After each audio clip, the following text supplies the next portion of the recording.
A while ago, and it took me a moment to realize that was my turn to do something, this thing. So here I am. Good morning to you all here in the not-so-new sanctuary of Metro East Unitarian Universalist Congregation, and greetings to those watching this service remotely. This is a welcoming religious community, and we are so glad you are here. I am Allison Lamoth, and my pronouns are she, her, hers, and I am delighted to welcome you all here today. It is so good to see you all here, whether new friends, longtime members, or returning folks, and I hope that you will all take the time in coffee hour to reach out to someone new and say hello and offer them a welcome. We welcome everyone to this home of comfort, spirit, justice, and hope. We are Unitarian Universalists. And the prelude is coming. All right.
An important ritual in the Unitarian Universalist faith is the lighting of our chalice.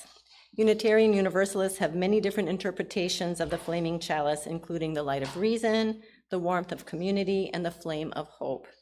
If you are watching elsewhere and have a chalice or candle, please light it now as we all join in saying the unison words projected on the screen, written by Katie Savani Gelfand, and Mackenzie will be lighting our chalice here today.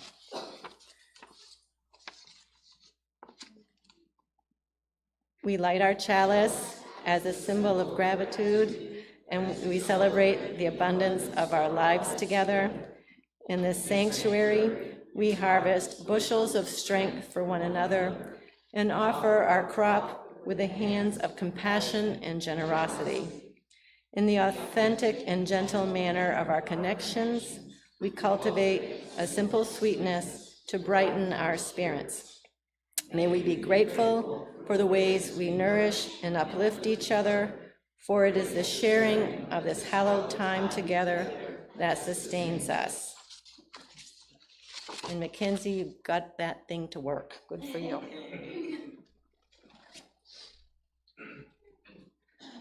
Good morning. I'm Eden, your ministerial fellow, and if you would join me in a spirit of prayer or meditation. Spirit of generosity, center us and still our hearts, so we can witness what is empty and notice where there is fullness. Grant us courage to speak what is true and address the neediness. We witness the in-breath and the sensation of being filled, sensing how the breath cresses and falls into emptiness, the cycles of life. Give us attention to ride and notice these cycles as other forms of neediness, emptiness, and fullness make their way into and out of our lives. We give thanks to be in the body today, together in this time, in this place, and in this way. Amen and blessed be.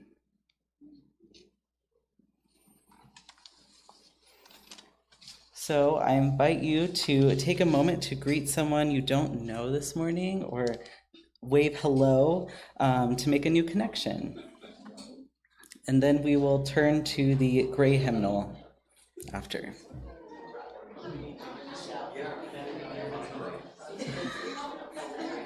Hello.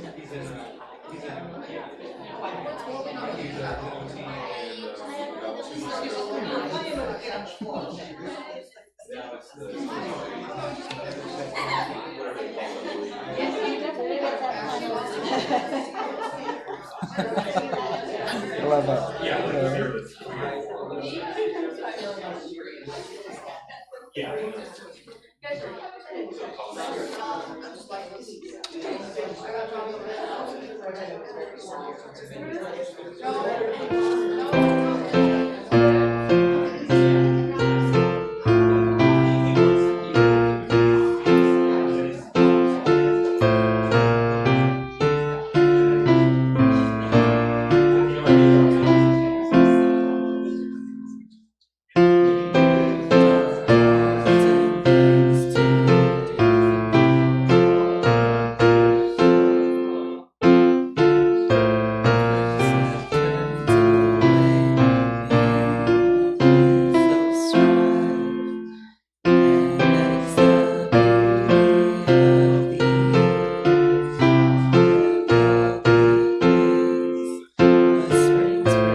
Again.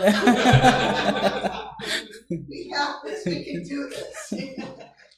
Choir practice, I believe, is next weekend. Okay. Well, I can't sing for everything, so No, you're perfect. Okay.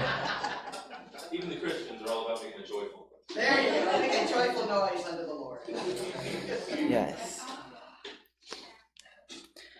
So now we turn to one of our shared values of generosity. And as I've been contemplating generosity in this time, I've been thinking about what where does it arise from? Like this idea between grace and fairness, and the tension with this idea of our individualist notion that everyone should pull themselves up by their bootstraps. Even in that, subtly or not so subtly of the phrase, there's the image of survival and warfare at boots. And even in the idea of evolution, there's this idea of survival of the fittest that we're still trying to unpack. So, who is fit and who should survive? What kinds of questions are those? Those are not true to us, as our values would say no. We explored these ideas in the talks on equity that we had earlier this year, and there's more nuanced understanding to who is deserving, or this idea of the inherent worth of each individual, because we value this idea that we are interconnected and interdependent in the web of life. So if I treat someone in a way that does not hold this wholeness in view between us, then I am removing the experience of wholeness from myself, ultimately. So really, what is the role of generosity? And this understanding, if I give to you, I'm really giving to myself, because we are both a part of this wholeness of the human family. Then that might lead us to question, is there a selfless way to give, truly, purely, unattached from ego? I would say no. I would say we need to be more selfish, actually, in this way. I give to you because it might be pleasing to me, right? It helps me understand the possibility of myself as a kind and giving and generous person. And that's not all bad, especially in these times. I wonder if generosity is about self-understanding, about a healthy self-esteem that says, this is who we are. This is who I am with who we are. All of life is self-understanding in this way of thinking. And when we practice this kind of giving, or this awareness in our own desires for things to be a certain way, we start to see our own subconscious and start to become more conscious, more aware. This could be called being more mindful. Some might call it the path of waking up or enlightenment. In the Christian tradition, they call it following the way. Whatever you like to call it, maybe even the experience of life itself. I invite you to consider the way of thinking and acting in your world this week. We are in a time where we need to start thinking this way as Americans. There's so much talk about the role of democracy, a way of practicing how power is shared. At its core, democracy centers our collective desires to be reflected in our society. This notion that a few people cannot decide how things will run without the consent of the people who are governed by the laws. In terms of selfish generosity, it also comes in contact with agency and sovereignty. All these themes I'm discussing are at the heart of the Unitarian Universalist movement, and it all revolves around the concept of centering the experience and the mystery and the freedom to make meaning of those experiences. Here at Metro East, we situate ourselves in the shared values and principles so that we can all come to know what stakes we hold. And remembering this is my translation of the principles today. Others might disagree with the conclusions I've made here, but we hold each other in a community, which means we all belong, not dependent on any conclusion or belief, but simply the desire to be in community together makes the community so.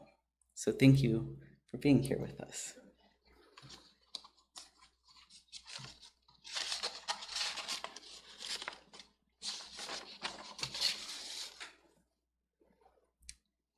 And now we turn to our reading. This comes from the Christian tradition of the Christian Testament with the book of John. This is John 6, 1 through 14. When he looked up and saw a large crowd coming towards him, Jesus said to Philip, "Where are we to buy food for these people to eat?" He said this to test him, for he himself knew what he was going to do. Philip answered him, 200 denarii would not buy enough bread for each of them to get a little. One of his disciples, Andrew, Simon Peter's brother, said to him, "There is a boy who has 5 barley loaves and 2 fish, but what are they among so many people?" Jesus said, "Make the people sit down." Now there was a great deal of grass in the place. So they sat down, about 5,000 in all. Then Jesus took the loaves, and when he had given thanks, he distributed them to those who were seated. So also the fish, as much as they wanted. When they were satisfied, he told his disciples, "Gather up the fragments left over, so that nothing may be lost." So they gathered them up, and from the fragments of the 5 barley loaves left by those who had eaten, they filled 12 baskets. When the people saw the sign that he had done, they began to say, "This is indeed the prophet who has come into the world." That is our text for today. And as we think about sharing and feasting and gathering, we turn to the time of our joys and sorrows and concerns. Home for us means a place where we can share the things that weigh down our souls or that fill us with joy, and where those we love surround us in good times and in turmoil. If you would like to recognize a joy, a sorrow, or a milestone, you can come forward and place a stone or several stones in the water bowl to represent your joys and sorrows. There are stones here at the front, and I invite you to come forward down the aisle to my left across the front and choose a stone and place it in the water, a symbol of what you carry in your heart. Then return down to the aisle on my right, back alongside the edge of the sanctuary. If you're not able to navigate this for any reason, just raise your hand and someone will place a stone for you, because in this place we bear one another's burdens and share another's cares. Let us be in a spirit of prayer and meditation together.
Now is the time for all ages, and we will share in this video of stone soup together.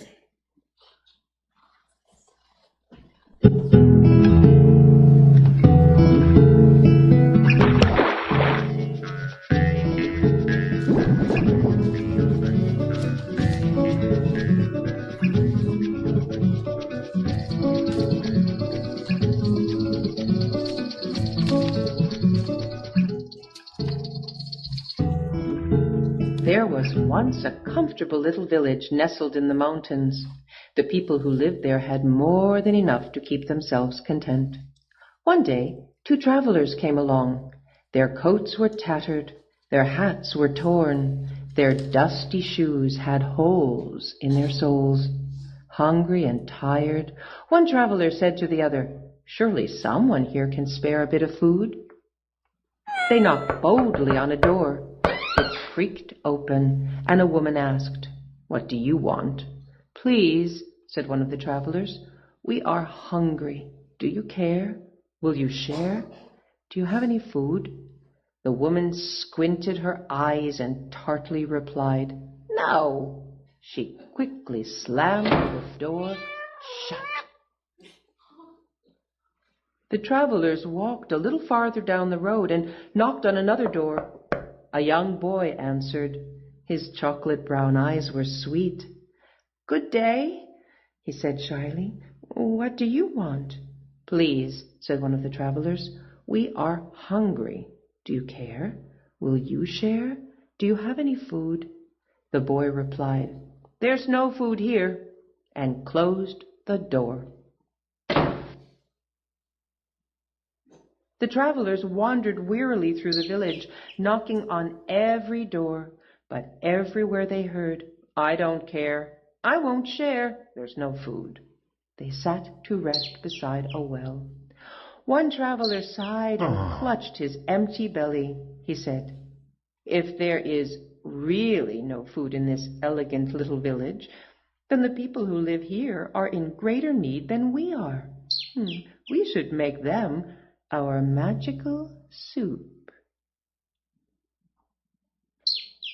The 2 travelers climbed up on the edge of the well and shouted, "We are master cooks. If anyone in this town has a big black pot, we will make the most delicious soup anyone ever tasted." A door slowly opened. A round man emerged, carrying a gigantic black pot. "I love to eat," he said. "Here's a pot. Let me see what 2 master cooks can do with it." "Watch and see," said one traveler with glee. The travelers filled the pot with cold water and built a fire. Soon the flames licked the sides of the pot, and billows of steam rose into the air. Curious people began to gather. "What is happening?" the townspeople asked. "Oh, we are making an unusual soup," said one of the travelers. "It requires a special magical ingredient. I am certain we will find it in this town."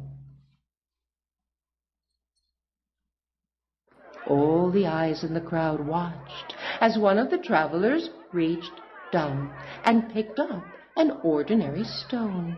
He tossed it into the pot with a splash. "We're making stone soup," he said. "It will be nutritious, delicious, incredible, and edible, but it would taste better." He paused and sighed. "If we only had a carrot." "Where would we find a carrot in this town?" the other traveler asked. "We knocked on every door, and everywhere we heard, 'I don't care, I won't share, there is no food.'" "Then perhaps we cannot make the delicious soup after all," they both announced with a sad shrug of their shoulders, and began to turn away. A child timidly raised her hand and said, "Wait, I might have a small carrot." "Excellent!" shouted the travelers. "Bring what you've got. Put it in the pot. We're making stone soup. This magical soup would taste even better if we had a potato," they added.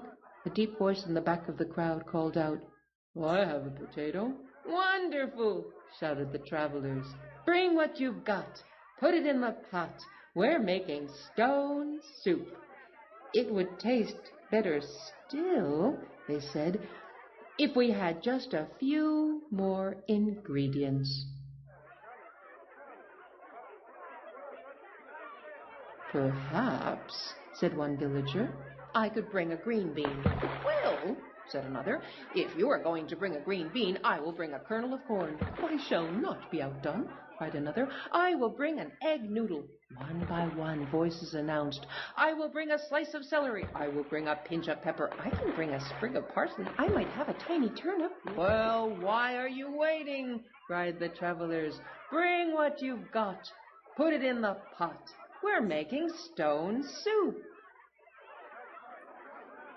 Everyone in the town ran home to bring one small thing to put in the pot. Food flew through the air and landed with splashes in the growing soup. Soon the huge pot was full and simmering. A wonderful smell drifted through the air. The smell was so tempting, people brought out bowls, spoons, chairs, and tables. They placed hearty loaves of bread, chunks of cheese, and bowls of fruit on the tablecloths. Everyone came to taste the soup and marveled at its flavor. "It's amazing," said one woman. "These two travelers made such a delicious soup out of a stone." "Out of a stone," said the travelers with a grin, "and a magical ingredient, sharing."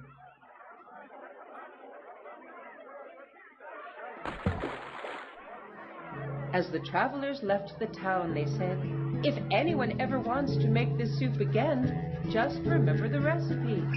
Bring what you've got. Put it in the pot. Every bit counts, from the largest to the least. Together we can celebrate a stone soup feast."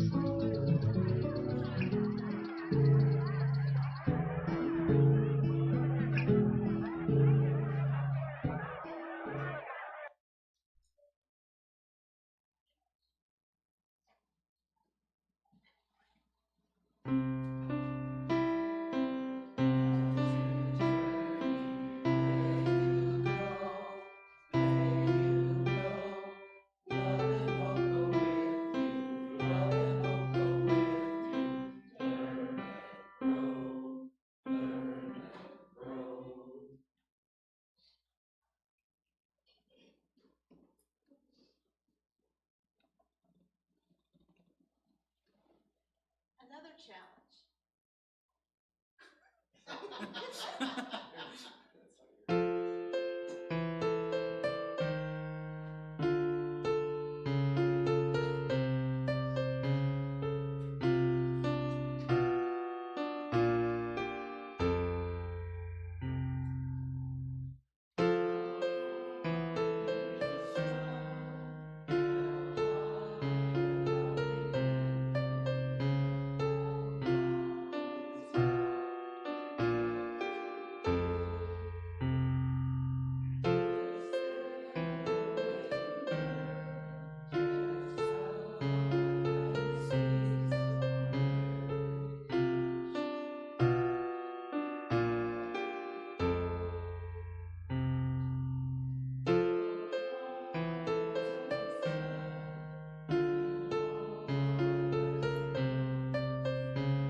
We're learning. We're learning.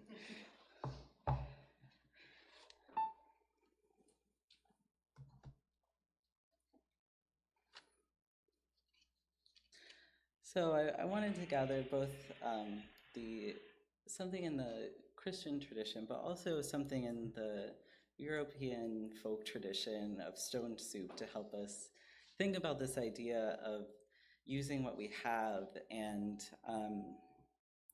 you know, this is one of the few stories of Jesus that shows up in all four of the different writers who wrote about Jesus's life in the Christian Testament. And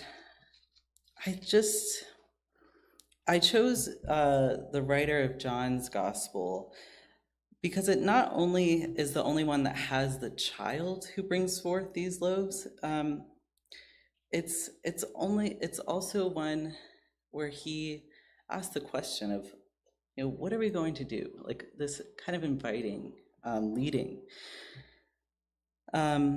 So I just want to highlight just a few of the themes of the play of this reading. So a child gave what he had, 5 loaves and 2 fish. Jesus sets up this expectation that we need to feed these people.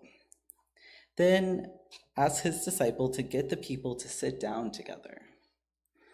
Jesus then blesses the loaves and fishes, asks the disciple to gather up the leftovers, and they have 12 baskets. People seeing the leftovers, they called Jesus a prophet. So I wanted to explore this story of Jesus and his disciples as a way to understand this idea of mutual aid and to tie both traditions of story into some of our common ways of thinking and working as a collective. So Mutual Aid by Dean Spade is, I think, one of the core texts about how to do sharing in a way that's not charity, in a way that is based in care for each other. So the definition of mutual aid is a collective coordination to meet each other's needs, usually from an awareness that the systems we have in place are not going to meet them. In this story, it's unclear if the current system failed the crowd on the countryside. We could assume that since they weren't in the city, they didn't have access to the usual vendors, so people could not go to places. And I'm not sure, what Jesus was trying to do, but I think it would have to do with something that the idea that people cannot listen to him talk while they're hungry. Jesus, if you're not familiar, would routinely invest in this. A lot of his ministry was around sharing food. One of the core rituals in the Christian tradition is communion. The ritual sharing of bread and wine is one of this unifying rituals enduring in the Christian tradition at large. Actually, probably one of the most unifying things, if not theologically, at least ritually, I would say. And I wonder if there's a connection for understanding the ministry of Jesus and the unity of community in the act of sharing food, a natural or easy way to do the work of combining the body and spirit of the collective. One of the 3 elements of mutual aid is mutual aid projects work to meet the survival needs and build shared understanding about why people do not have what they need. And Dean Spade starts to explore this idea of the Black Panthers Free Breakfast Program. It is one of the ways that the Black Panthers were active in their community. So, and he says, in recognizing the program's success, FBI Director J. Edgar Hoover famously wrote in a 1969 memo sent to all field offices that the Breakfast for Children program represents the best and most influential activity going for the Black Panther Party, and as such is potentially the greatest threat to efforts by authorities to neutralize the Black Panther Party and destroy what it stands for. The night before the Chicago program was supposed to open, police broke into the church that was hosting it and urinated on all of the food. The government's attack on the Black Panther Party are evidence of mutual aid's power, as is the government's co-option of the program. In the early 1970s, the U.S. Government of Agriculture expanded its federal free breakfast program, built on charity, not the liberation model. that still feeds, well, maybe fed, millions of children today or in past years. The Black Panthers provided a striking vision of liberation, asserting that Black people had to defend themselves against a violent and racist government, and that they could organize to give each other what a racist society withheld. And I wanted to bring in this image of stone soup, Jesus and the disciples, and also, the history of activism in this country and what it looks like, or what it has looked like, in ways that we might dream to be active in our communities today. And sitting together, they created another way for resources to be shared. And sitting together, they conspired around this idea of seeing each other's worth, an agency or power, a selfish generosity, a self-seeking, a self-serving, a liberatory gaze to fight for the needs of people, the dignity of a people, not measuring the neediness or the deservingness, no hierarchy, no turning in a pay slip to prove anything, but just free. Just like the disciples, just like Jesus said to the disciples, go get them to sit down. Maybe that's a fundamental key, is to sit down over a meal together.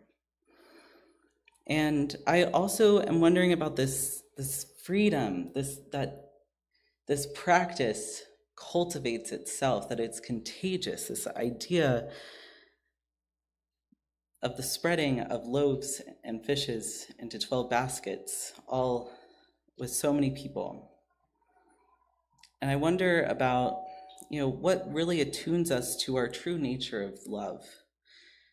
When have you experienced that kind of love, that kind of freedom, that kind of sharing? I want you to think about it. In Boston, there was a Everything Free Facebook page that I was very active on in seminary, and living in a city with about 70% of its population involved in academia, the turnover of furniture is unmatched. So even in our neighborhood of Alston, a piece of the city of Boston, there was a term called Alston Christmas that would happen in the last week of August. So I'm celebrating it in spirit today, because everyone's leases turned over on September 1st citywide. So if it wasn't fitting in the truck that day, it was on the curb.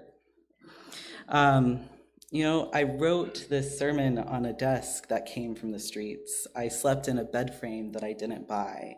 I had coffee from a pot we found on the street with fancy buttons.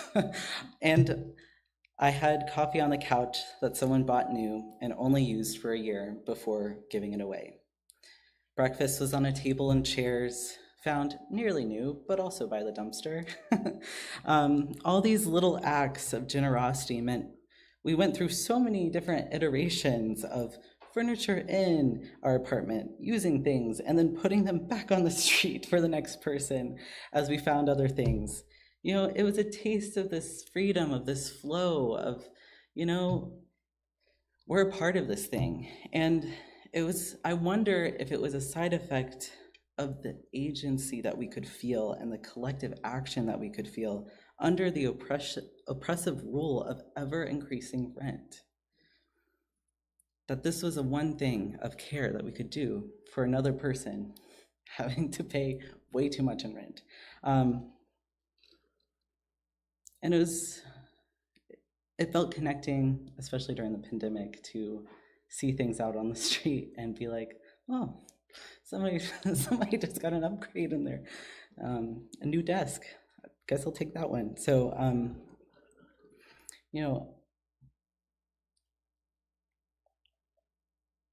mutual aid projects are participatory, solving problems through collective action rather than waiting for saviors. There could be an interpretation of Jesus as a divine entity capable of multiplying fish and loaves with the blessing of his hands. And, that might be true. That's okay.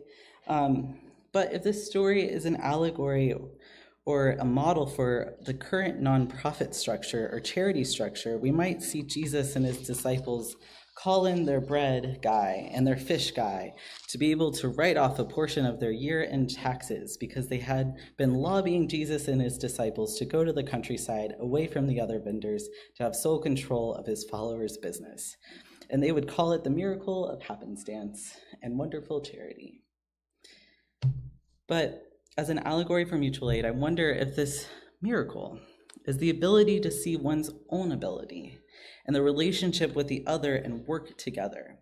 I wonder if Jesus, while blessing the bread and the fish that the child gave, talked about the boy's family and how they knew what it was like to have a little and benefited from others who gave to them. And now they have enough to give away. And by the way of blessing, he implicated his followers in the needs of all of them. And in the mutual gaze of each other, they wanted to be seen as caring for the community. Possibly the groups had more, gave to the baskets so the nearby family could eat too.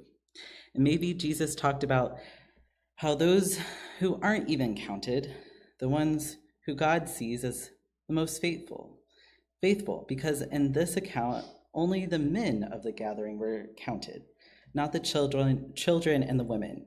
I wonder if this miracle was engineered by tapping into the wisdom of mothers carrying snacks in their purses, knowing that they would not want to be the one to see their children go hungry or another's child. And pride arises from the caring for others rather than the principles of the public society surrounding the politics of monetary gain, rather than the private or women's work of the time, business of food cultivation and child rearing. Maybe Jesus is instrumenting the feminine teachings of the private sector into the public square.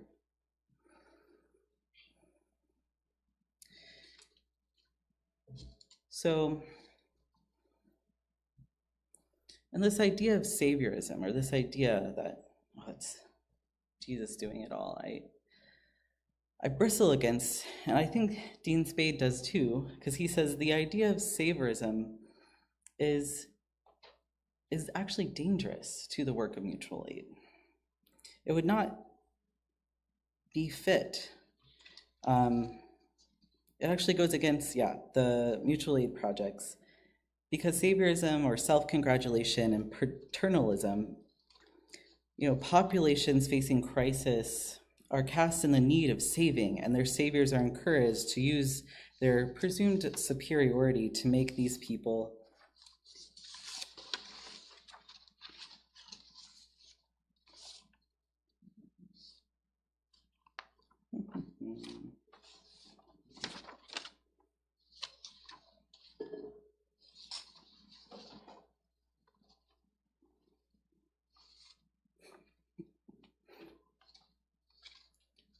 oh no.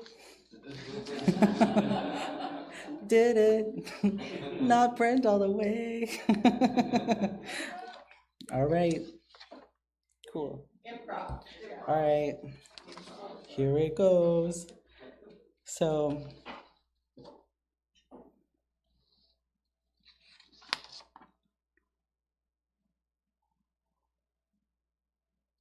great.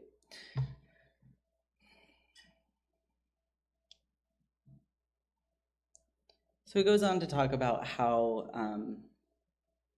in the aftermath of Katrina, the city was seen to be a place to, donate money to, and it was never actually rebuilt. It was not a place for, mutual housing or the projects that would actually help the folks most in need. It actually was more co-opted for the financial interests and those powers that be who had money, and how that sense of not being and sitting with each other was not seen as an important thing. And so I wonder if this way of thinking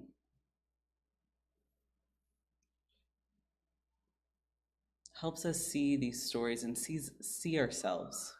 Because when we tap into the myth, into the stories of the Christian tradition, or the stories of European myths, and our own myth of the Black Panther Party and their role in our society, and re-knowing and retelling these myths, help us to know and see better as a mirror, and to take in where we are, to figure out how is it do we want to be as a people and as a community.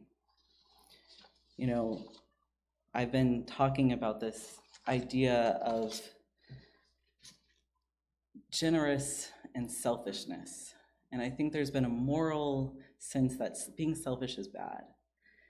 And I think in this way, we could see Jesus as selfish. He wanted people to listen to him, so he made sure they were all fed. You know what I'm saying? That could be seen as a selfish, generous thing. It's more complex than that. And, we don't, call any divinity to Jesus or are invested in the saviorism narrative. That's very we're disinterested in that. And being able to see and move and work in this way, we can see ourselves.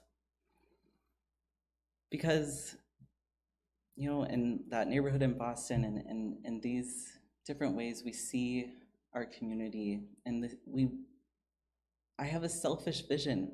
You have a selfish vision that everyone should have what they need. Everyone's inherent dignity should be witnessed and cultivated and cared for. No one should go hungry. No one should go without a home. No one should go without the feeling of safety and security. No children, especially. And so I think about, we don't want that in our neighborhoods, but we don't want that for the neighborhoods in Ukraine, the neighborhoods in Gaza and Palestine, South Sudan. We want to live in a world, in a human family who treats itself as if it is what it is, the beautiful and messy thing of living is a hopeful vision. And we cling to these hopes together. We come to this place and in this time to do that work together, to remember these kinds of visions. Because it's easy, we know this week, it is easy for us to forget that maybe I'm all alone, maybe this is not worth my time. But we come to dream together and be together in those dreams and support each other for a vision that is generous and selfish. May it be so.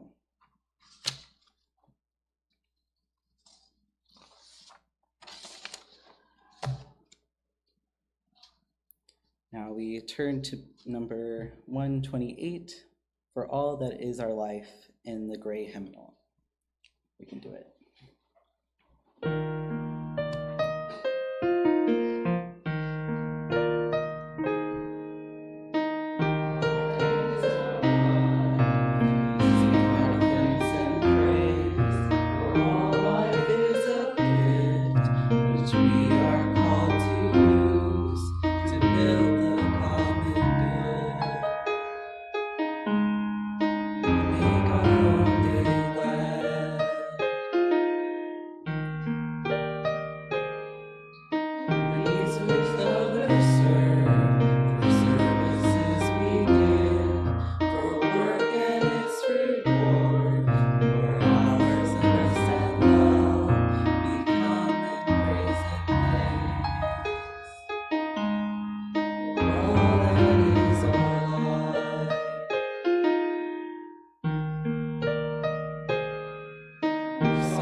I was going to say, I think we do that one. Yeah.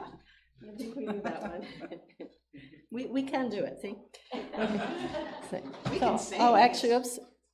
That's fine. Robin naturally Well, went it right just into the was all role. the way back there, and I was right next to it. Okay, well, no, it's okay, you're here. I'm here, I got it. You're here, you got it, okay. As Robin passes around the offering basket, I offer the gentle reminder that this community of faith is supported only by your giving. Stewardship is more than just financial donations, but it's also about donating time and talent to help our church. If you can't write a check, please help our church survive and thrive by offering your time to help make coffee and bring snacks, serve as an usher, serve on other committees such as helping with worship on occasion. Please donate as you can with your time, talent, and/or treasure. All are needed for our church to prosper. Also, if you give cash, please let us know who you are by filling out an envelope so we know who is eligible to vote by giving time, talent, and treasure. However, if this is your first time here, you are not obligated to give, as we want this service to be our gift to you. If you are willing to donate your time and talent, please contact a board member and let us know what you would like to do and what you can do to help. Give what you will and what you are able, for you are a generous people. And by the time I'm done saying that, you're all done giving. It's a mouthful. Please join me in our offering prayer. May this offering equip us to inspire love and seek justice. Now I have some announcements. Okay, we need to break down both rooms today after service. Goshen Market in downtown Edwardsville is next weekend, September 6th from 8 to 12. We need volunteers to staff the booth. Next Sunday, September 7th, is choir rehearsal, so we'll all be proud of ourselves in future services, or at least more confident singers. Anna Dees will be having lunch at Meridian, Anna Dees will be having lunch at Meridian Village Thursday, September 4th at 11:30. RSVP to Sandy Shaner. Alton Pride is set. Oh, They do have a cash register in the dining room, but they would prefer not to have bills over $20. okay. All right. Oh, okay. In other words, don't bring anything over a $20 bill. Okay. All right. Nothing larger than a $20 bill. Okay. Thank you. Alton Pride is Saturday, September 13th from 10 a.m. to 8 p.m. That is a party, folks. Looking for volunteers to staff our booth. For that, I'm sure that it will be shifts, I'm sure. You don't have to be there for 9 hours, but some part of that would be. We usually leave about 5 o'clock. Okay. We don't usually stay that late. Okay. We always have a good time. It's always a good time. All right. So think 11 to 6-ish. And we need volunteers for Unity. Yes, Unity Fest is 2025, will be Saturday, September 27th, and we've got a key person right here. Talk about mutual aid, everybody. I mean, it's a wonderful festival where everyone gets fed and everyone gets something to drink based on the community's generosity. That's going to be at LeClaire Park, which is my favorite park in the whole town, I must confess. In Edwardsville from 11 a.m. to 4 p.m. We're looking for volunteers to staff our booth, and I am going to be doing that. So I will serve as an example. And now we need someone to. I have another announcement. Okay, go right ahead. We need someone to staff. Microphone, Oh, yes, come on up here. because online can't hear you. Right.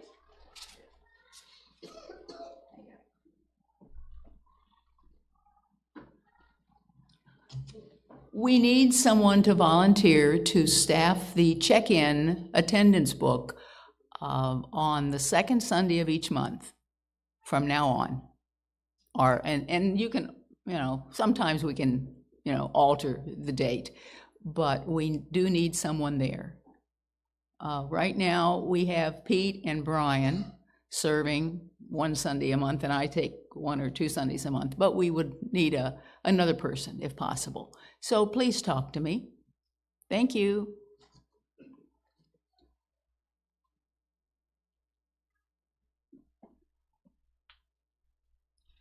And I'm circling the wagon at home, so I'm stepping down from all my positions of leadership at this time, so I won't be PR chair nor hospitality chair in the future. So if anybody wants to step into those positions, I'll certainly mentor you from afar, but I just can't at this point in time ever say I'm going to be in a certain place at a certain time. My life is just much more fluid right now. So anybody wants those jobs, talk to me.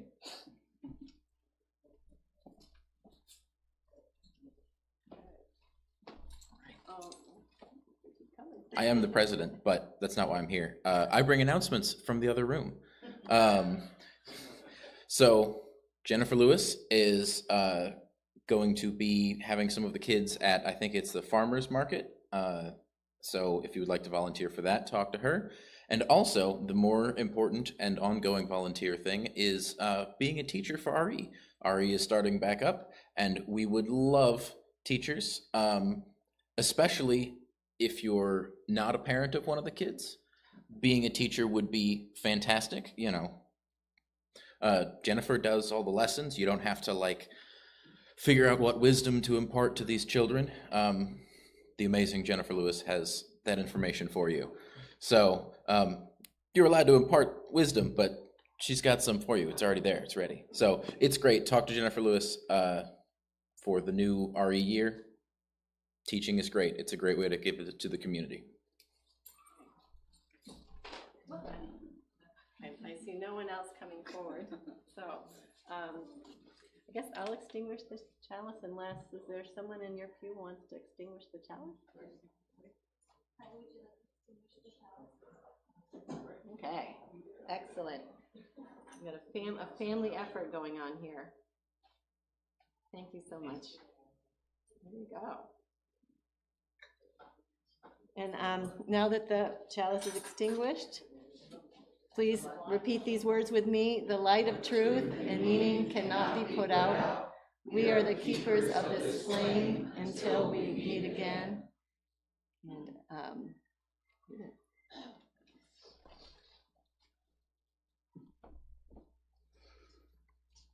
And as we go from this place, may we remember this vision of love, this ground of generosity, the places where you can be selfish this week in a way that calls forth the creative and the imagination of the collective into the material realm. May it be so.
I can tell it's a potluck Sunday. No one can wait to go get the food.